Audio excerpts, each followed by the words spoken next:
नमस्कार, मी पूजा पवार. एडीएन बातमीपत्रात आपलं स्वागत.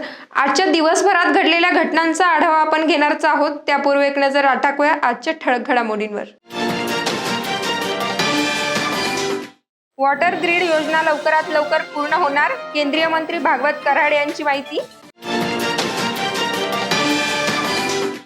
हजरत ख्वाजा मुंतजबुद्दीन जरजरी जरबक्ष यांच्या उर्सात खाजा इंडस्ट्रीद्वारे होत आहे लाखोंची उलाढाल. शहरातील बंगाली बांधवांनी सिंदूर उधळून केला दुर्गोत्सवाचा समारोप. धोणूची नृत्य राहिले प्रमुख आकर्षण. आता सविस्तर बातम्या. औरंगाबाद शहरामध्ये पाण्याचा प्रश्न हा कायमचा सुटणार असून शहरवासियांना 24 तास पाणी मिळेल असे मत आज केंद्रीय मंत्री भागवत कराड यांनी मनपा कार्यालयात पत्रकार परिषदेत व्यक्त केले. संभाजीनगर शहरामध्ये मागच्या 3 ते 4 वर्षापासून पिण्याच्या पाण्याचं दुर्भिक्ष आहे. 8 ते 10 दिवसाला पाणी येत आहे. माननीय देवेंद्रजी फडणवीस साहेब मुख्यमंत्री असताना 1680 कोटी रुपये मंजूर झाले होते. नंतर त्याचं टेंडर निघालं आणि टेंडर निघाल्यानंतर आत्तापर्यंत साधारण 1-2 महिन्यापर्यंत फक्त 8 ते 10% फक्त काम झालेलं होतं. वारंवार आम्ही अगोदरच्या शासनाला, महाविकास आघाडी शासनाला सांगत होतो की हा प्रोजेक्ट केंद्र शासनाकडे पाठवा. अमृत 2 मधून आम्ही त्यांना मदत करू. विनंती करूनही या महाविकास आघाडी सरकारने हा प्रोजेक्ट तिकडं पाठवला नाही. पण नवीन शासन आल्यानंतर त्या माध्यमातून हा प्रोजेक्ट संभाजीनगरचा केंद्राकडे पाठवला आणि 15 ते 20 दिवसामध्ये केंद्राने निर्णय घेऊन हा प्रोजेक्ट मंजूर केलेला आहे. अमृत 2 मध्ये. अमृत 2 योजना अशी आहे की ती लोकसंख्येवरती आणि महानगरपालिकेच्या ग्रेडवरती अवलंबून असते. म्हणून आता ही योजना 1680 कोटी रुपयाची योजना आता 2714 कोटी रुपयाची झाली. इतकी वाढली आता याची. तरीसुद्धा केंद्राने ही योजना मंजूर करून आता केंद्र सरकार या योजनेला साधारण 25% मंजुरी देणार आहे. 25% म्हणजे दिलेली आहे. 25% जरी म्हणलं तर किती होतात तुझे? 678 कोटी रुपयाची मदत केंद्र शासनाच्या माध्यमातून होतीये. मी त्यातील अर्बन डेव्हलपमेंटच्या ॲडिशनल सेक्रेटरी तारा मॅडम यांच्याशी बैठक घेतलो आणि अर्बन डेव्हलपमेंट मिनिस्टर माननीय हरदीप सिंग पुरी यांच्याशी भेट घेतली आणि ही मंजुरी मिळाली आहे. आत्ता मी आढावा घेतला आणि आढाव्यानंतर एकंदरीत जर व्यवस्थितपणे काम चाललं तर फेब्रुवारी 2024 मध्ये संभाजीनगरवासियांना दररोज पाणी मिळेल. याहीपेक्षा महत्त्वाचं पाऊल म्हणजे भारत सरकारने काही शहरं निवडली.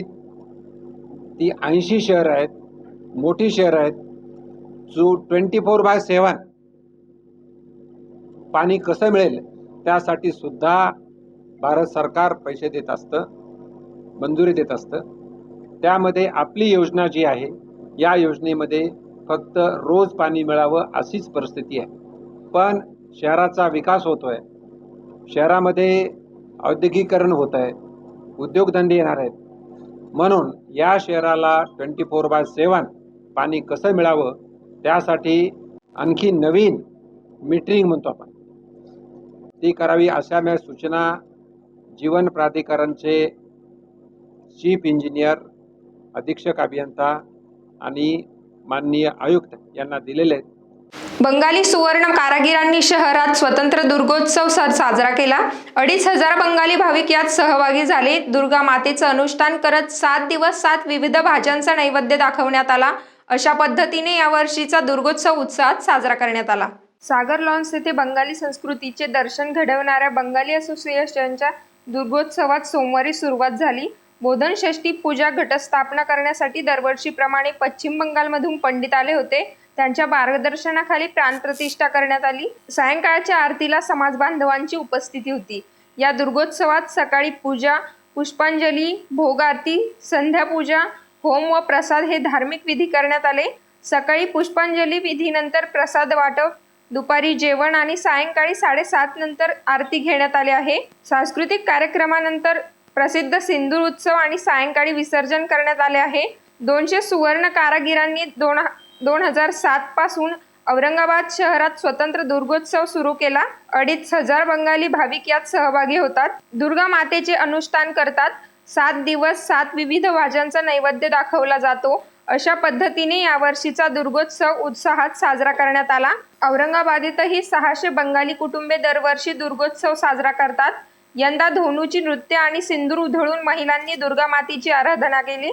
बंगाली असोसिएशन 46 वर्षांपासून दुर्गोत्सव साजरा करतात. यावेळी सागर लॉन्समध्ये आयोजन केले होते. सराफांकडून कारागीर म्हणून काम करणाऱ्या बंगाली कारागिरांची संघटनाच्या वतीने पानदरिब्यातील अग्रसेन भवनात दुर्गोत्सव साजरा करण्यात आला.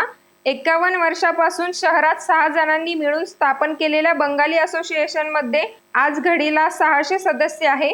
अष्टमीला संधीपूजन नंतर धोनूचे नृत्य करण्यात आले. दुर्गेने महिषासुराचा वध केला होता, त्यामुळे या दिवसाला विशेष महत्त्व आहे. धोनूच्या नृत्यात महिला धूप हातात घेऊन नृत्य करतात. खिचडी, भाजी, टोमॅटोच्या चटणीच्या नैवेद्याला विशेष महत्त्व आहे. सदर उत्सव यशस्वी करण्यासाठी सुमन घोष, ब्रतबानी गोस्वामी, आशीष चटर्जी, डॉक्टर पार्थ चक्रवर्ती, डॉक्टर पार्थ रॉय, कल्याण भट्टाचार्य आदींनी परिश्रम घेतले. मेरा नाम है गुलाल घोड़ोई. आज मैं यहाँ अध्यक्ष हूँ. मैं इधर आज 32 साल आया. आज जो 2007 से जो ये जो दुर्गा माता का कार्यक्रम चालू है माता की, आज 16 साल हो गए. ये पानदेरी बाग में हमने अग्रसन भवन में स्थापना किया था. उसके बाद जो आज जो है 5 दिन पंचमी से हमारा पूजा चालू होता है. दशमी का दिन जो है अपना ये कार्यक्रम सिंदूर खेला का कार्यक्रम जो है अपना कलकत्ता जो परंपरा है वो हिसाब से अपने को माँ को विदा देता हो रहा है. ये पानदेरी बाग दर्शन मंगल का जो है हमने 16 साल से ये पूजा करते रहते हैं. और ये पूजा का जो रीति रिवाज है, हम लोग बंगाली है, बंगाली का रीति रिवाज का हिसाब से हम दुर्गा माता का पूजा करते रहते हैं. Durga Puja is a very important festival of the Bengali. पूरे कलकत्ता का आता ये पूजा बहुत महत्वपूर्ण माना जाता है.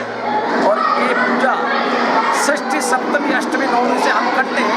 अपनी दशमी से खास महिला लोग जो सिंदूर का खेल है वो सिंदूर का मान मर्यादा रखते हुए महिला लोगों के लिए माँ को सिंदूर ला के हम दशमी का दिन विसर्जन करते हैं. हजरत ख्वाजा मुंतजबुद्दीन जरजरी जरबक्षे यांच्या उर्सामध्ये लागलेल्या शेकडो खाजा मिठाईच्या दुकानांमुळे जवळपास 1,000 कारागीर आपल्या हातांनी बनवलेल्या खाज्यांनी लाखो भाविकांना तृप्त करत आहेत. हजरत ख्वाजा मुंतजबुद्दीन जरजरी जरबक्षे यांच्या 736वा उरूस मंगळवारपासून भव्य संदल मिरवणुकीने सुरू झाला आहे.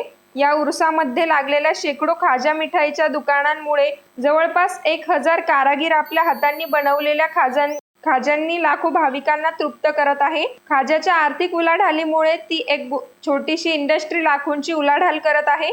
जरी जरबक्षे यांच्या उर्साला 700 वर्षांची परंपरा आहे. या ठिकाणी आठवडाभर येणारे भाविक दर्शनाबरोबरच प्रसाद म्हणून खाज्याची खरेदी करतात. विशेष म्हणजे भाविक आपल्या मुलांना वजनामध्ये खाजा तोलण्याचा नवसही अनेक जण फेडतात. यामुळे याद्वारे लाखो रुपयांचा खाजा हातोहात विकला जातो.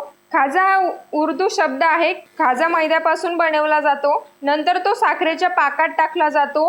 कोरडा झाल्यानंतर विक्रीला ठेवला जातो. यंदा खाज्याचा भाव 180 रुपयांपासून 200 रुपयांपर्यंत आहे. या ठिकाणी येणारे खाजा व्यापारी खुलताबादसह औरंगाबाद, कन्नड येथून कच्चा माल खरेदी करतात. खुलताबाद येथील उरुसात खुलताबाद, कन्नड, बदनापूर, जालना येथील खाजा विक्रेते मोठ्या प्रमाणात येतात. आजही खुलताबाद येथील उरुसात येणाऱ्या लहान मुलांची खाजा तुला करण्यात येऊन नवस फेडण्याची प्रथा कायम आहे. सालाबाद प्रमाणे यावर्षीही दर्गाच्या मुख्य प्रवेशद्वार व परिसरात आकर्षित विद्युत रोषणाई करण्यात आली आहे. तर उरुसानिमित्त विभिन्न कार्यक्रम पण घेण्यात येत आहेत. याचा एक भाग म्हणून आज उर्स मैदानात भव्य कुस्ती दंगलीचे आयोजन दर्गा कमिटीच्या वतीने करण्यात आले होते. या भव्य कुस्ती दंगलीत औरंगाबाद जिल्ह्यासह खुलताबाद तालुक्यातील शेकडो मल्लांनी सहभाग नोंदवला. या दंगलीमध्ये पंच म्हणून लाला पठाण, सरफराज पठाण, लक्ष्मण जाधव, संजय देवकर यांनी परिश्रम घेतले. यावेळी मान्यवरांच्या हस्ते विजेता मल्लांना रोख बक्षीस देण्यात आल्या. यावेळी शेहजाद बेग, दर्गा कमिटीचे सचिव मोहम्मद मतीन, शेख युसुफुद्दीन, निसार पठाण यांच्यासह शेकडो कुस्तीप्रेमी उपस्थित होते. दंगली दरम्यान कोणताही अनुचित प्रकार घडू नये म्हणून चोख पोलीस बंदोबस्त लावण्यात आला होता. एडियनसाठी तालुका प्रतिनिधी हुसेन पटेल, खुलताबाद. नहीं तो 12 बात की क्या तैयारी है तुम्हारी? जैसा चालू है ना माल बनाना. कितने कुंटल कटने का अंदाजा है? 1 टन माल कटने का अंदाजा है. कितने कुंटल खाजा बनाया अपन ने ये साल? ये साल अपने 15 कुंटल के हिसाब से माल बनाया अभी. मौसम के हिसाब से अभी जैसा जैसा लगेगा हाँ, 12 तारीख के बाद ऐसा ऐसा और बनेंगे. तो आपको क्या लगता है कितने कुंटल तक कभी तुम्हारा बिक्री हो सकती है? अब की जो है तो वो 12 तारीख के बाद तो और माल बिकेगा. अभी जैसा ऐसा क्या? 2 साल लॉकडाउन था. अच्छा. लॉकडाउन के बारे में जो तो अभी खुला है बराबर, उसके हाँ. लिए बहुत से लोग तोल बाकी है हजरत के दरबार के. अच्छा. तो खाजा ज़्यादा ही बिकेगा. ये ज़्यादा से तोल ज़्यादा काय के लिए होते? तोल ये बच्चे की मन्नत के लिए होते हैं. कोई खुशी से तोल करता है हाँ. और कोई खुशी से तोलता है, कोई मन्नत से तोलता है. ये अंदर दरबार में तोले जाते हैं. ये हज़रत ख्वाजा मुंतजिबुद्दीन शैख़ ज़दरी ज़रबख्श रहमतुल्लाह अलैह के वालदा के पास आकर लोग अपनी मन्नत मांगते हैं. जिनको औलादें वगैरह नहीं होती है वो असल में यहाँ आकर मन्नत मांगते हैं कि आप अल्लाह से दुआ कीजिए कि हमें नेक साले औलाद हो. तो अल्लाह जब अल्लाह इनकी दुआओं के सदक़े व तुफ़ैल औलाद से नवाज देता है उस वक्त भी जो है यहाँ पर ला के किसी भी मिठाई में खाजे है, गुड़ है, शक्कर है, बादाम, मिश्री, जैसा भी जो अल्लाह ने दिया उनको पेड़े वगैरह उसमें लाकर वो यहाँ तोलते हैं. इस तरीके से उनकी मन्नतें पूरी होती हैं. यहाँ अल्लाह वालों के दरबार में अल्लाह रब्बुल इज़्ज़त जो है दुआओं को कबूल फरमाता है. इसलिए तो लोग ये आके यहाँ पर उर्स के टाइम पे ये ऐसे तोले जाते हैं क्या हर दिन जैसे? ये जो है हमेशा तोले जाते हैं. लेकिन उर्स के ज़माने में ये होता है कि लोग उर्स में भी शरीक हो जाते हैं और अपनी ये मन्नत भी उतार लेते हैं. वरना हर रोज़ जो है जुमेरात, जुम्मा, इतवार तो बहुत ज़्यादा रश रहता ही है. आम दिनों में भी कुछ ना कुछ बच्चे तोले जाते हैं. कई बच्चों को जो है यहाँ से अल्लाह के फजल करम से अल्लाह ने नवाजा है. औलाद से इन बुजुर्गों का फैज़ है और इसी फैज़ के मुताबिक जो है लोग यहाँ पर आते हैं. मेरा नाम मोहम्मद सलाहुद्दीन मोहम्मद नसीरुद्दीन. मैं यहाँ दरगाह शरीफ का इमाम, खतीब व इमाम और मुजावर हूँ अल्लाह के फजल से और हज़रत के खादिम हूँ. धम्मचक्र अनुप्रवर्तन दिनानिमित्त रमाई महिला मंडळातर्फे सुमेध बुद्ध विहार येथे कार्यक्रम मोठ्या उत्साहात आयोजित करण्यात आला होता. रमाई महिला मंडळातर्फे शिवनेरी कॉलनी येथील सुमेध बुद्ध विहार येथे कार्यक्रमाचे आयोजन करण्यात आले होते. धम्मचक्र अनुप्रवर्तन दिनानिमित्त आयोजित कार्यक्रमामध्ये सकाळी पंचशील धम्म ध्वजारोहण करून ध्वजवंदना घेण्यात आली. त्यानंतर डॉक्टर बाबासाहेब आंबेडकर यांच्या प्रतिमेचे व तथागत भगवान गौतम बुद्धांच्या प्रतिमेचे वंदन करण्यात आले. या प्रसंगी अनिता मगरे, रेणुका जाधव आदींनी आपले मनोगत व्यक्त केले. तर उपासक दिलीप कातुरे यांनी अनुप्रवर्तन दिनानिमित्त त्यांचे विचार मांडले.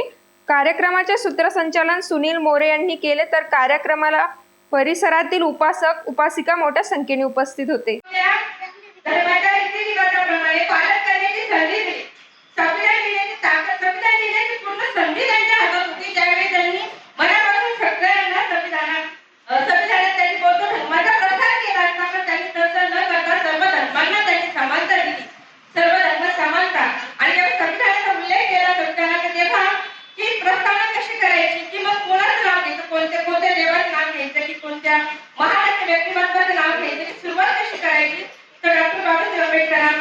जेव्हा आपण म्हणाले की ते मी हे संविधान स्वतः प्रकल्पन करीत आहोत, म्हणजे मी स्वतःला ते संविधान अर्पण करीत आहोत की जेणेकरून माझ्याकडून हे संविधानाचं पालन केलं जाईल.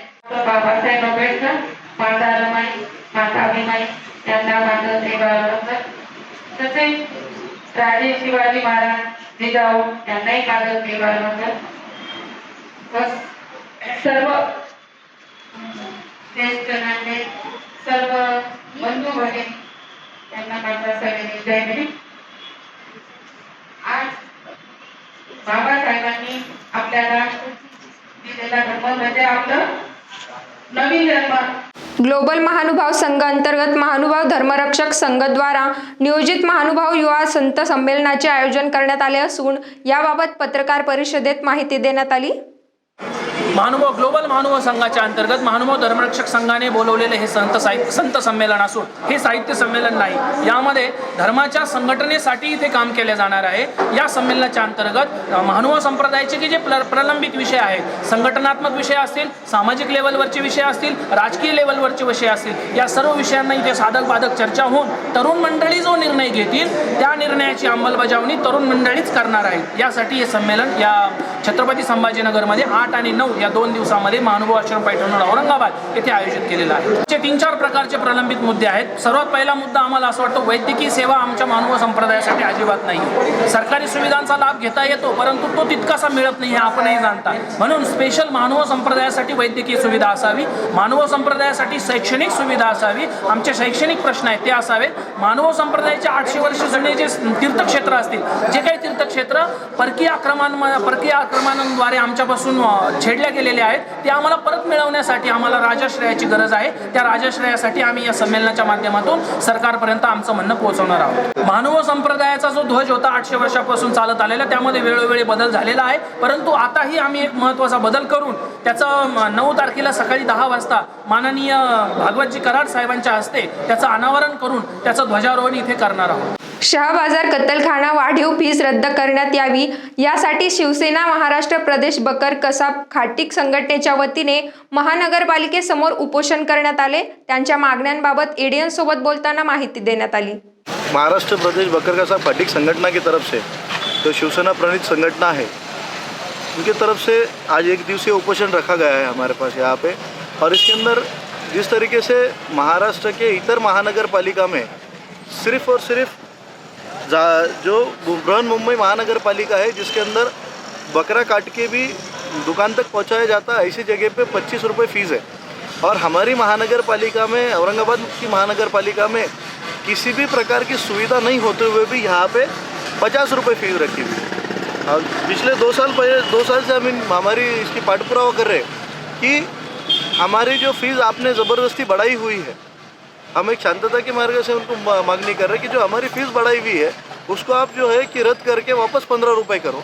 लेकिन वो सिर्फ 2 साल से दिशा भूल करने का काम चल रहा. कुछ कर्मचारी अधिकारियों की दिशा भूल कर रहे, कुछ अधिकारी वरिष्ठ अधिकारियों की दिशा भूल कर रहे, इसलिए वो काम पेंडिंग है. आज नहीं ना इलाज हमारे को यहाँ पे 1 दिवसीय उपोषण पर बैठना पड़ा.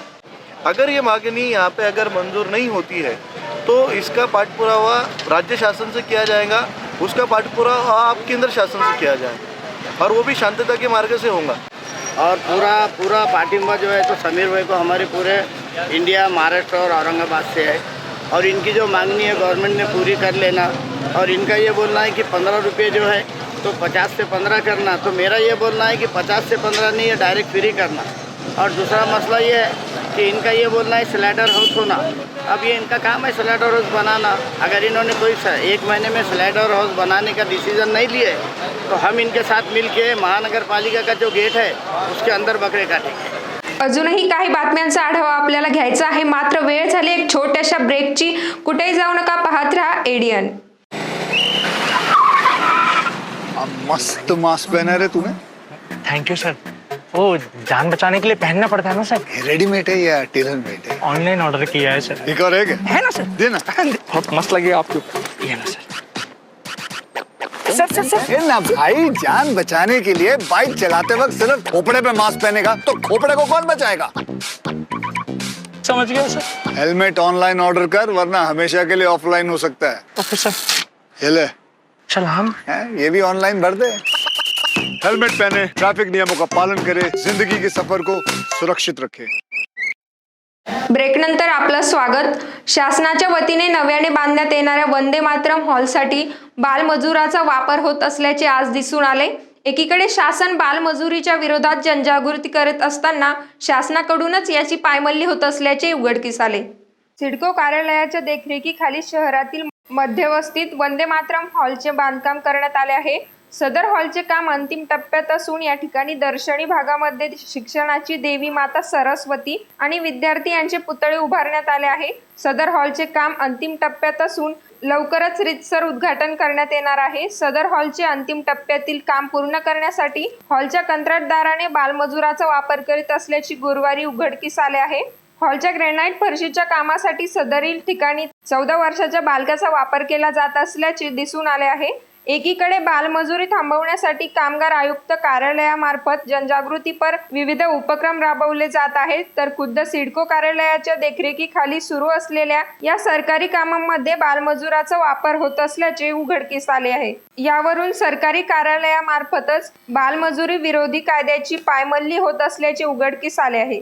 2 वर्षाच्या प्रतीक्षेनंतर अर्थमंत्री व सहकार मंत्री यांच्या हस्ते सिडको परिसरात रावण दहन व मेघनाथ दहन कार्यक्रम मोठ्या उत्साहात संपन्न झाला. औरंगाबाद शहरातील सिडको परिसरातील रामलीला मैदान येथे बुधवारी उत्तर भारतीय संघातर्फे रावण दहनाचा कार्यक्रम ठेवण्यात आला होता. यावेळी केंद्रीय अर्थमंत्री भागवत कराड व महाराष्ट्राचे सहकार मंत्री अतुल सावे यांची उपस्थिती होती.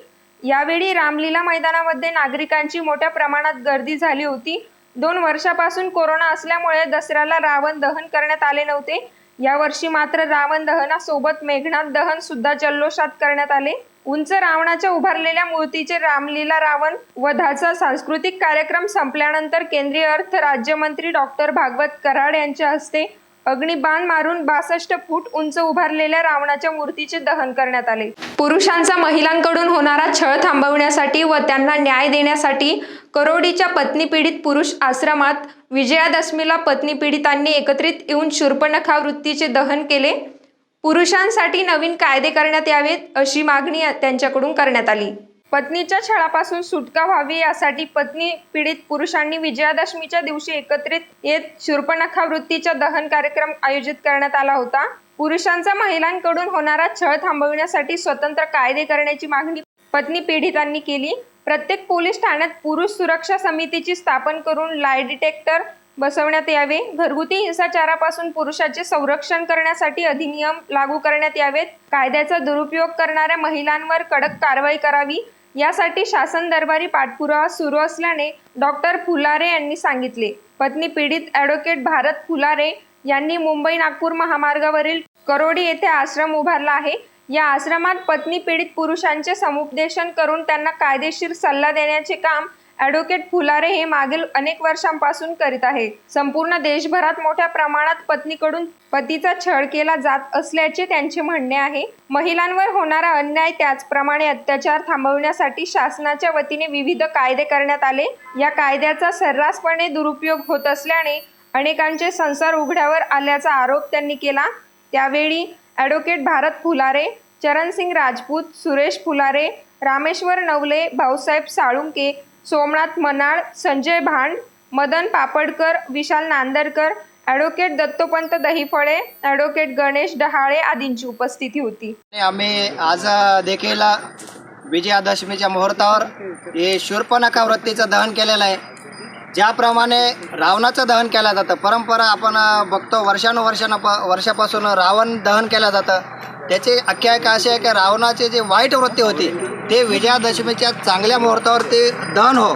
परंतु आपण जर बघितलं तर रावण हा एक पुरुष होता आणि पुरुषांच्या वारंवार हे जे आपण परंपरेनुसार रावणाचे दहन केलं गेलं आहे त्यानुसार पुरुषाचे जे वाईट वृत्ती ते जळून भस्मसात झालेली आहे आणि त्याच धर्तीवर महिलांच्या ज्या काय वाईट वृत्ती आहे त्या देखील जळून जावा, भस्मसात व्हा याच्यासाठी आम्ही हे शूर्पणखा वृत्तीचं दहन करतो आहे आणि यावर्षी सुद्धा हे शूर्पणखा वृत्तीचं दहन आम्ही पार पाडलेलं आहे. केंद्रीय राज्यमंत्री डॉक्टर भागवत कराड यांच्या प्रमुख उपस्थितीत केंद्र व राज्य शासनाच्या विविध योजनांच्या कर्ज लाभार्थ्यांचा भव्य मेळावा आज पार पडला. यात लाभार्थ्यांना कर्जाचे वाटप करण्यात आले.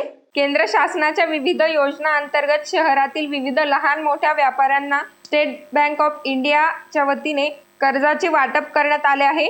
या कार्यक्रमाला प्रमुख मार्गदर्शक म्हणून केंद्रीय राज्य अर्थमंत्री डॉक्टर भागवत कराड यांची उपस्थिती होती. यावेळी डॉक्टर भागवत कराड यांनी व्यापाऱ्यांना मार्गदर्शन केले. शासनाच्या विविध योजना अंतर्गत ही कर्जाचे वाटप करण्यात येत असून व्यापाऱ्यांनी कर्जाची रक्कम परत केल्यास त्यांना मोठे कर्ज देण्यात येईल. यासाठी व्यापाऱ्यांनी आपण घेतलेल्या कर्जाचे हप्ते वेळेवरती भरणा करावे. यामुळे आपल्याला भविष्यात कर्जाची मोठी रक्कम शासनाकडून देण्यात येईल असे सांगितले. शहरातील लहान मोठ्या व्यापाऱ्यांना मोठ्या प्रमाणात कर्ज उपलब्ध करून देण्यात आल्याची माहिती यावेळी डॉक्टर भागवत कराड यांनी दिली आहे. सदरील कार्यक्रमात संत एकनाथ रंग मंदिर येथे आयोजित करण्यात आले होते. यावेळी भारतीय स्टेट बँक ऑफ इंडियाचे विविध अधिकारी, त्यांच्याबरोबर शहरातील विविध लहान मोठे व्यापारी तसेच भाजपाचे विविध पदाधिकारी व भाजपाचे कॅबिनेट मंत्री अतुल सावे यांची उपस्थिती होती. सदरील कार्यक्रम आज रोजी संत एकनाथ रंग मंदिर येथे संपन्न झाला. आपल्याला सगळ्यांना कल्पना आहे की माननीय पंतप्रधानांची की प्रत्येक व्यक्तीकडे हे एक बँक अकाउंट असलं पाहिजे, ज्याच्यासाठी आपण जनधन योजनेमार्फत सर्व मॅक्झिमम लोकांचे बँक अकाउंट काढून घेतले. आणि फक्त बँक अकाउंट नाही तर त्यांच्या पुढे वेगवेगळ्या ज्या आपल्या बँकिंगच्या सुविधा असतात, मग ते कर्ज असेल किंवा इन्शुरन्स असेल किंवा इतर प्रकारच्या ज्या फॉर्मल सुविधा दिल्या जातात बँकेमध्ये, ते सर्व लाभार्थी खास करून भारत सरकारचं कौतुक केलं पाहिजे की फक्त रस्ते बांधून, शाळा बांधून, इमारती बांधून समाज उभा राहणार नाही. रस्ते तयार होतील, आपल्याला वापरासाठी चांगले रस्ते राहतील, परंतु माणसं जर उभी करायची असतील तर त्यासाठी नक्कीच पीएम स्वनिधी सारख्या योजना सुरू कराव्या लागतील. म्हणून कराड साहेबांना धन्यवाद दिले पाहिजे की आज जवळजवळ 2,500 लोकांना कर्ज मिळण्याची प्रक्रिया सुरू झालेली. त्याच्यापैकी एसबीआयच्या माध्यमातून 1,000 लोकांना 1,000 लोकांना आधी कर्जाच्या संदर्भातली कागदपत्र दिली जातील. आणि तसंच बाहेर 1,500 लोकांना फॉर्म देण्याची व्यवस्था निर्माण केली. मित्रांनो, प्रधानमंत्री मोदी साहेबांनी आपल्याकडे जेव्हा मार्च 20 पासून कोविड सुरू झाला, सगळ्या लोकांच्या रोजगाराला काही प्रमाणात चाट बसली. म्हणजे कुणाचा रोजगार कमी झाला, काहींच्या नोकऱ्या गेल्या.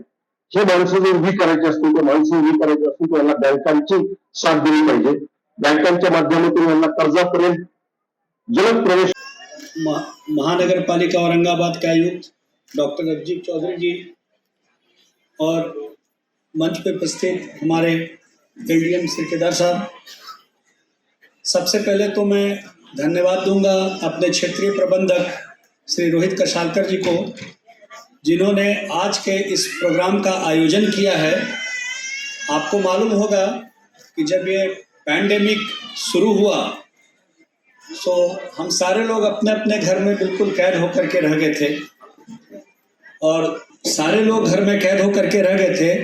लेकिन हमारे स्ट्रीट वेंडर एक ऐसा वर्ग है जिनको हर दिन निकलना पड़ता है अपने रोजी रोटी कमाने के लिए, और चूंकि चारों ओर पैंडेमिक था और कहीं भी मूवमेंट रिस्ट्रिक्टेड थी, तो इसीलिए हमारे प्रधानमंत्री माननीय मोदी साहब ने एक योजना चालू किया जिसको हम लोग प्रधानमंत्री स्वनिधी योजना अंतर्गत संभाजीनगर शहरातील जवळजवळ 2,000 लाभार्थ्यांना 10,000 रुपयापर्यंतचा निधी वाटप करण्याचा कार्यक्रम झाला. या निमित्तानं संभाजीनगर शहरातील जे फळ विक्रेते असतील, भाजीपाला विक्रेते असतील, चहाचे स्टॉलवाले असतील, रस्त्यावर काम करणारा जो कोणी व्यावसायिक असेल त्याला मदत म्हणून अत्यंत कमी दरामध्ये 10,000 रुपये देण्याचा कार्यक्रम झाला. त्याचबरोबर जर यांनी बँकशी फ्रेंडली राहिले, बँकेचे हप्ते व्यवस्थित फेडले तर त्यांना 20,000 रुपये मिळतील, आणि जर ते 20,000 व्यवस्थित फेडले तर 50,000 मिळतील, आणि नंतर ते मुद्रा लोनसुद्धा जाऊ शकतात. एकंदरीत गोरगरीब जनतेला मदत करण्यासाठी प्रधानमंत्री मोदी साहेबांनी काढलेली ही योजना आहे. ही योजना अत्यंत चांगली आहे. संभाजीनगर शहरामध्ये आमचं टार्गेट आहे 20,000 लोकांपर्यंत पोहोचायचं, आणि 20,000 लोकांना आम्ही 10,000 रुपये देणार आहोत. याचा फायदा संभाजीनगरमधील व्यावसायिकांना नक्कीच होईल. त्यांची दररोजची उत्पन्न वाढेल आणि त्यांच्या जीवनमानामध्ये फरक व्हावा म्हणून ही योजना आहे. कामगार संघटनेच्या वतीने मागणी केल्यानंतर घाटीच्या अधिकाऱ्यांनी आज कर्मचाऱ्यांच्या निवासस्थानाची पाहणी केली. घाटी रुग्णालयातील कर्मचाऱ्यांच्या निवासस्थानाची दुरुस्ती करण्यात यावी अशी मागणी भारतीय बहुजन कामगारांच्या संघाच्या वतीने घाटी प्रशासनाकडे निवेदनद्वारे करण्यात आले होते. सदर मागणी कर्मचाऱ्यांच्या वतीने मागील अनेक वर्षांपासून करण्यात येत असून या निवासस्थानाच्या परिसरामध्ये अनेक नागरिक समस्या स्थानिक नागरिकांना भेडसावत आहे. याची दखल घेत घाटी प्रशासनातील काही अधिकाऱ्यांनी गुरुवारी सदर निवासस्थानांची पाहणी केली. यावेळी त्यांनी स्थानिक नागरिकांशी संवाद साधला असून पुढील तरतूद करणार आहे. आज क्वार्टर्स जे आहेत आपले मेडिकलचे तिथे आज पाहणी केली आहे. निवासस्थान समितीचे अध्यक्ष पण आहेत लिंगायत सर आणि मी, आम्ही दोघांनी इथली पाहणी केलेली आहे. काही प्रॉब्लेम्स आहेत इथे, विशेष करून क्लिनिनेसचा ड्राईव्ह घेणं आवश्यक आहे हे लक्षात आलेलं आहे. ते जे आहेत कर्मचारी ते त्याच्यामध्ये अजून काही कर्मचाऱ्यांची वाढ करून तातडीने यांची स्वच्छता आम्ही प्रायोरिटी बेसिसवर लवकरात लवकर करू. आणि जे बरेचसे इलिगल राहते त्यांच्यावर काय काय त्याच्या संदर्भात मी जे इलिगल आहे असं यांचं म्हणणं आहे तर त्याची तपासणी करू आम्ही काय आहे ते आणि त्याप्रमाणे योग्य ती कारवाई करू त्याच्यावर. आज भारतीय बहुजन कामगार संघाच्या वतीने जे निवेदन मागं देण्यात आलं होतं त्याची दखल घेत मान्य वैद्यकीय अधीक्षक साहेब डॉक्टर कल्याणकर सर, कर्मचारी निवासस्थानाचे समितीचे अध्यक्ष डॉक्टर लिंगायत सर, डॉक्टर विकास राठोड, शेख अजीम, भास्कर टेंकाळे या सर्वांनी कर्मचारी निवासस्थानाची पाहणी केली व घाणीचे जेवढं काही साम्राज्य पसरलेले आहे त्या बाबतीत त्यांनी स्वच्छतेच्या बाबतीत आपण लक्ष देऊ व लवकरात लवकर हे सगळं मार्गी लावू.